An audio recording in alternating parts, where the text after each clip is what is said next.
여러분 안녕.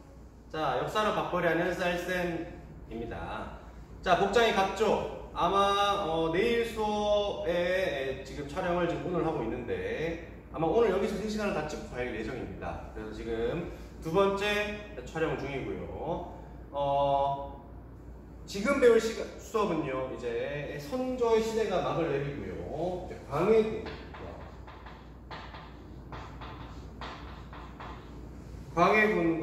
광해군이 시간이 지나서 정권을 빼앗기게 됩니다. 그래서 인조의 시대. 그 다음에 인조가 나중에 나이를 먹어서 이제 수명을 다하고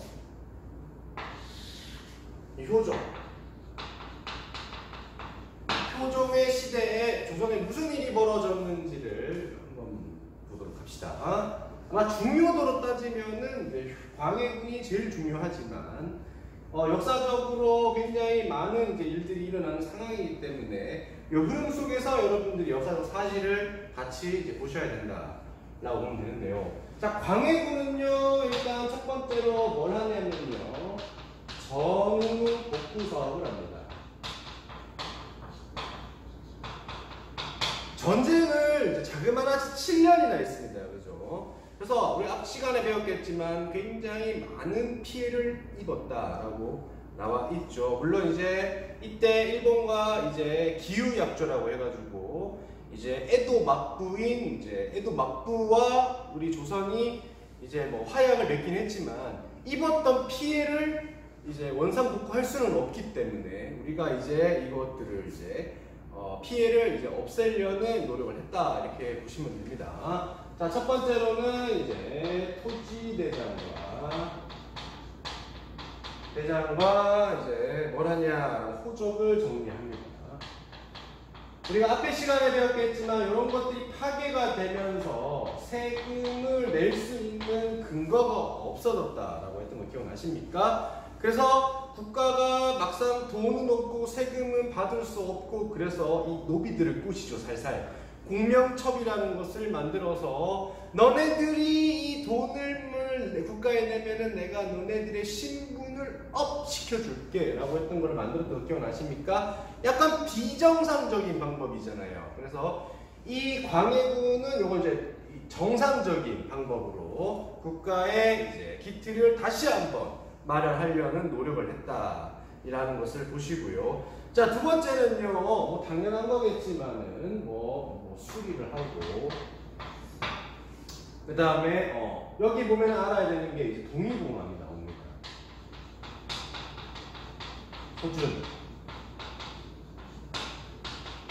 허준하면 이제 뭐 명의라고 다들 아시겠지만은 이제 그 허준이라는 사람이 동의보감을 만들었죠. 이 동의보감을 이제 많이 대량 생산을 해서 전국 방방곡곡에 뿌렸다고 합니다. 그래서 아픈 백성들이 이걸 보고 좀 잘 나아달라는 걸로 이런 것들을 이제 많이 간행을 했다, 이렇게 보시면 됩니다. 그리고 자, 두 번째는 이제 이 광해군이 뭘 했냐, 다음에 배우겠지만 대동법을 제시합니다.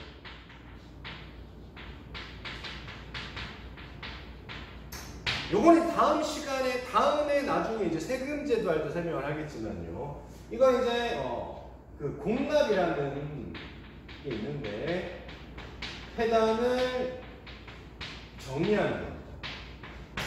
그럼 선생님, 공납이 뭐예요? 라고 하면은 이거는 이제 조선의 세금의 종류가 세 가지가 있어요.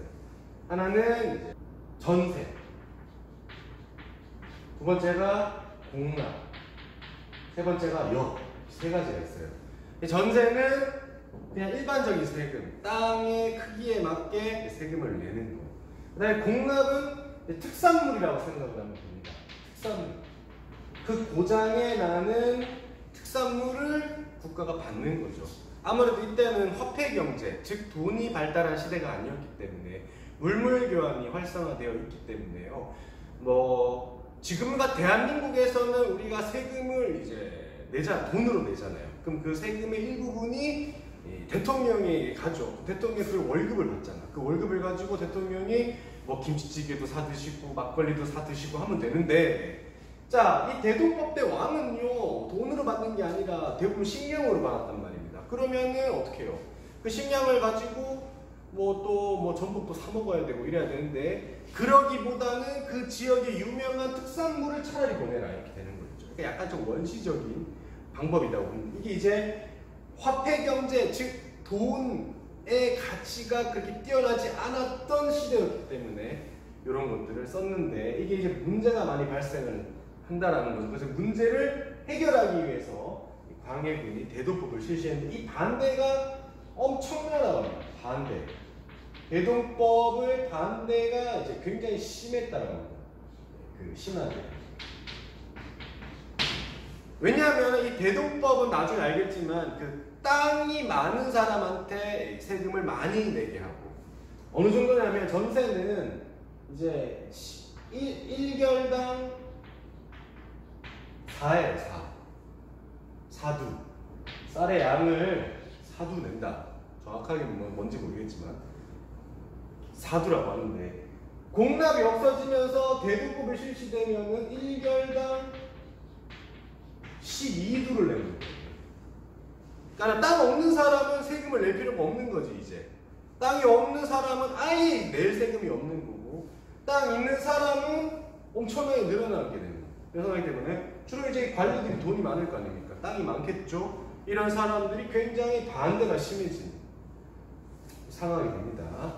그리고 또 이제 뭐가 있냐면요, 여기 보면은 이제 영창대군이라고 배다른 동생이 있어요. 영창대군을 죽이고 그의 엄마 인목대비를 폐위시킵니다. 광해군에게는 이제 엄마뻘인데, 자기 엄마는 아니고 이제 배다른 엄마인데, 이 선조가 이 나이가 이제 60쯤 돼서 세상가를 갑니다. 그래서 광해군보다 어린 여자랑 결혼을 하게 돼요. 그래서 거기서 태어난 아들이야. 나중에 이제 광해군이 왕이 되고 영창대군이 너무 이제 커가면서 얘를 제거를 하는 거죠. 신하들이 자꾸 얘를 데리고 뭔가 하려고 하니까 제거하고 인목대비도 폐위시키면서, 이제 광해군은 어떻게 보면 이제 인류를 저버린, 어떻게 자기 핏줄을 죽이냐, 이런 사람들이 되어버리는 거죠. 그러니까 가뜩이나 이 대동법에 불만을 가졌던 이 신하들이 이러한 이유를 가지고 이제 제거를 하게 되는 이런 일이 벌어지게 된다는 겁니다. 자, 네 번째, 이게 이제 시험에 가장 많이 나옵니다.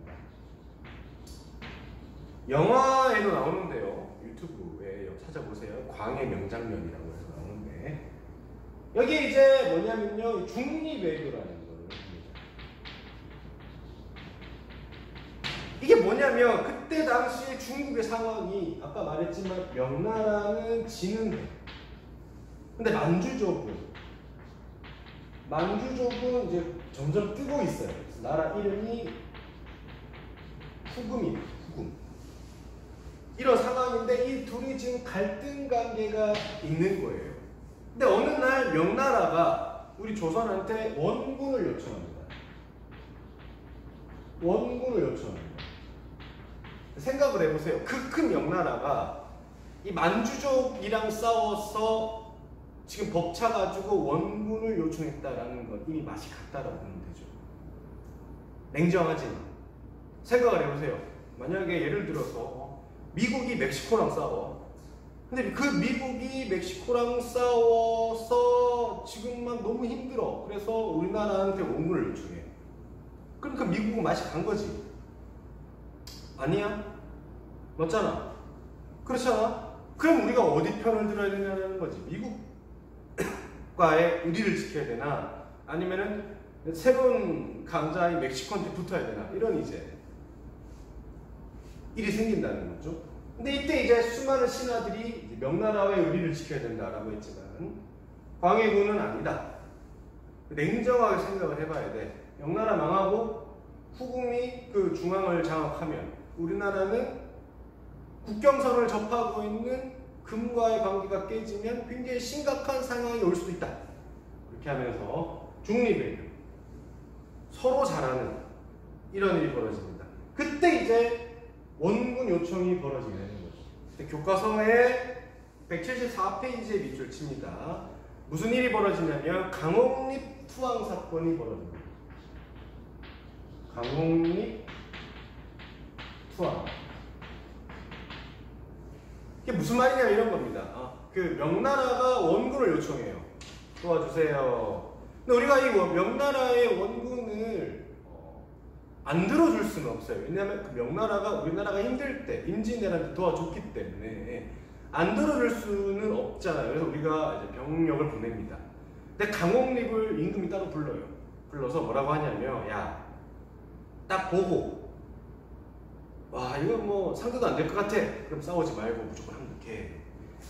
강옥립한테 슬쩍 이렇게 얘기를 하고, 이 이제 후금한테 편지를 씁니다. 뭐라고 쓰냐?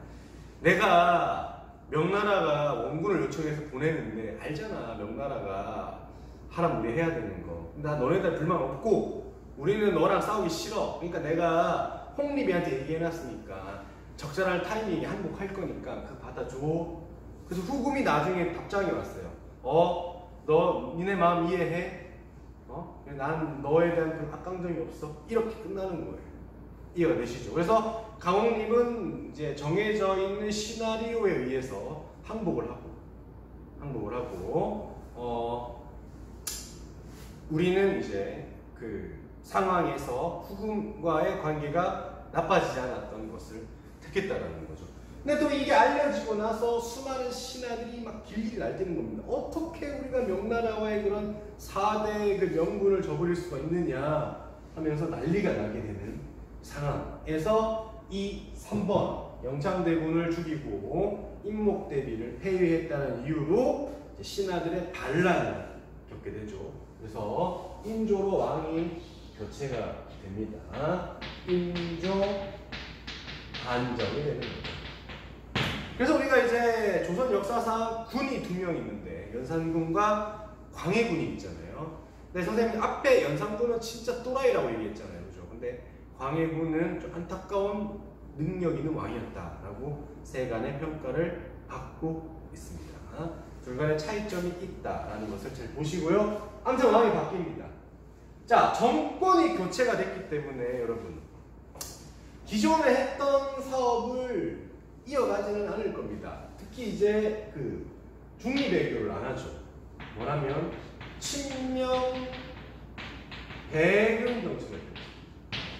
명나라랑 친하고 금나라를 배척하는 이런 이제 외교 활동을 벌이게 되는 거죠. 그러니까 이제 2번의 전쟁이 이때 이제 일어나게 되는 겁니다. 여기서 이제 첫 번째 일어나는 전쟁이 정묘호란.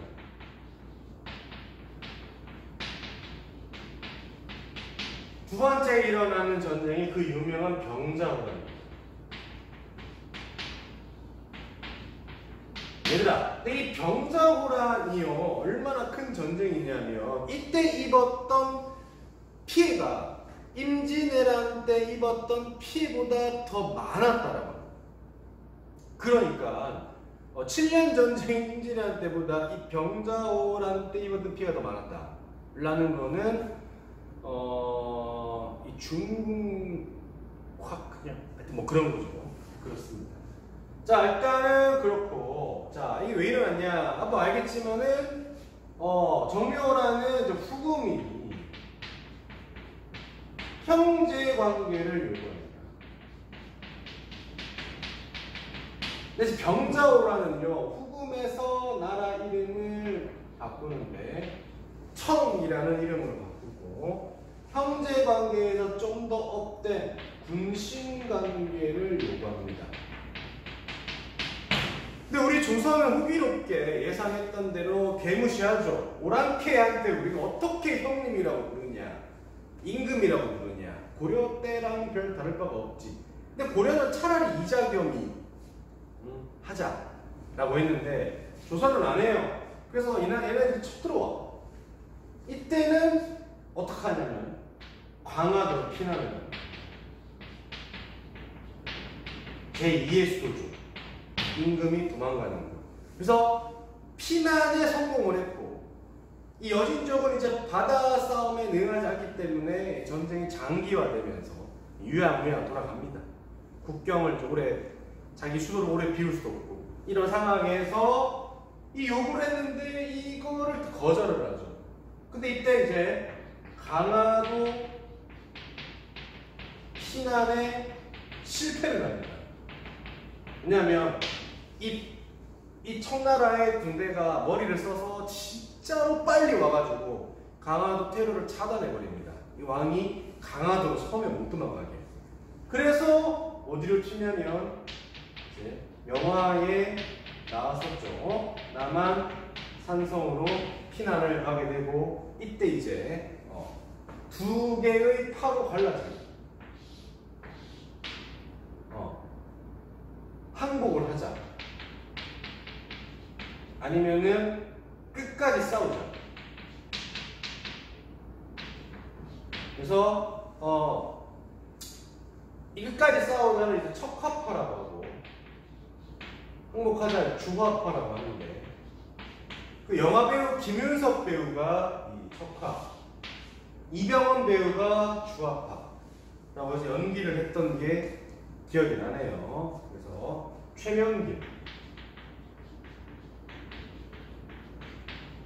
최명길이고 이제 김상원. 그래서 이 최명길이 항복 상소를 씁니다. 그래서 왕을 보여주죠. 우리 이렇게 얘기해서 청나라 황제한테 얘기해가지고 항복합시다. 일단 살고 봐야 되지 않겠습니까? 이 김상원이 그 항복 문서를 다 불태웁니다. 아니지, 찢어버립니다. 어찌 이런 것들 할 수가 있느냐. 끝까지 써버렸지. 이러면서 결국에는 왕이었던 인조는 뭘 택했을까요? 항복을 택했죠. 그래서 그 삼전도라는 섬에서 머리를 7번, 9번인가 박아요. 피가 날 때까지. 그래서 삼전도의 굴욕이라는 것을 당하게 됩니다.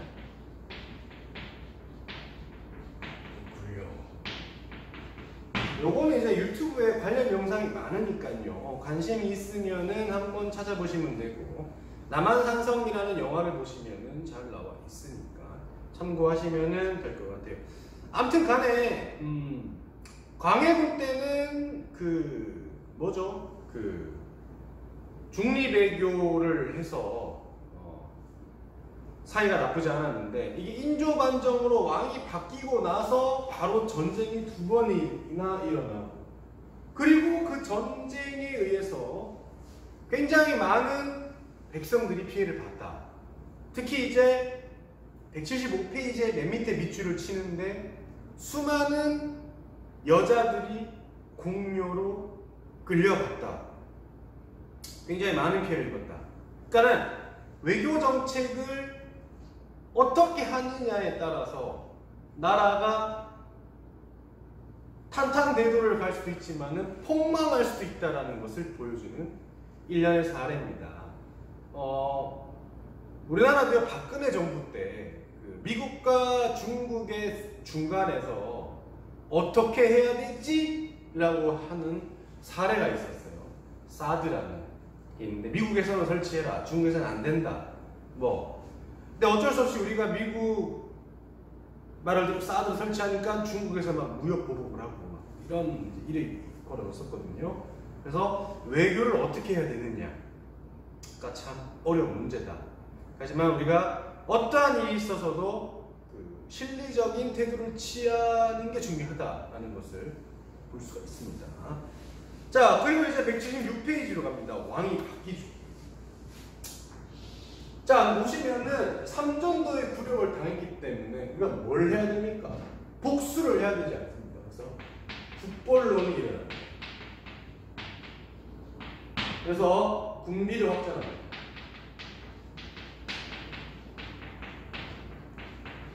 우리가 비록 지금 싸워서 이길 수는 없지만 준비를 잘하면 우리가 이길 수 있다 라는 거죠. 될까 안 될까? 택도 안 된 얘기지. 택도 안 된 얘기야. 우리가 지금 군비를 확장한다고 해서 미국을 이길 수 있을까?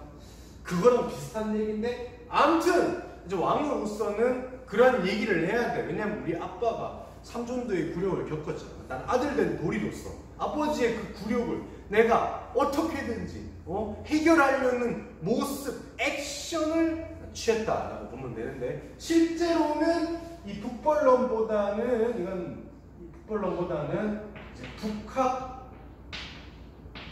북학이 더 유행을 합니다. 알고 봤더니 이 청나라가 굉장히 대단한 나라네. 비록 오랑캐일지라도 우리가 이거를 보고 좀 배울 필요가 있다. 그래서 북학이 운동이 벌어지게 됩니다. 배우자. 대표적인 소설이 이제 허생전이라는 소설책이 있는데, 자, 허생이 마지막에 이제 하는 얘기가, 이완 장군이 찾아갑니다. 허생한테. 이 나라가 어떻게 하면 되겠습니까? 그랬더니 조정의 대신들은 청나라의 신하들처럼 머리를 변발을 하거라 이렇게 얘기를 합니다. 그래서 그들과 친하게 지내야 되지 않겠느냐 했더니 이제 이완 장군께서 하시는 말씀이, 아니 조선의 그 관료들이 어찌 오랑캐 머리를 하겠나이까. 허생이 너네들의 형식과 뭐 헐에 빠져서 나라를 망치는 인간들이면서 이완의 칼을 뽑아가지고 막 죽이려고 하는 그런 액션. 이때 이제 이완이 도망갔다가 다음날에 찾아갔더니 허생이 사라졌더라. 그래서 이제 그 소설이 막을 내리게 되는데, 그 소설의 근간 내용은 뭡니까? 청나라가 비록 본류는 오랑캐일지라도 지금 강하고 발전했으면은 우리는 받아들여야 한다 라는 게 본질이라는 거죠. 저희에게도 주는 게 되게 좋을 것 같아요. 옛날에는 별 볼 일 없더라도 지금 잘 나가면 우리가 거기에 대해서 자존심 상해하지 말고 배울 것은 배우는 게 중요하다라는 것을 다시 한번 상기해 보면서 176페이지까지 수업을 했습니다. 좀 이따가는 이제 182페이지 수업을 또 하도록 하겠습니다. 그럼 이따 봐요. 뿅!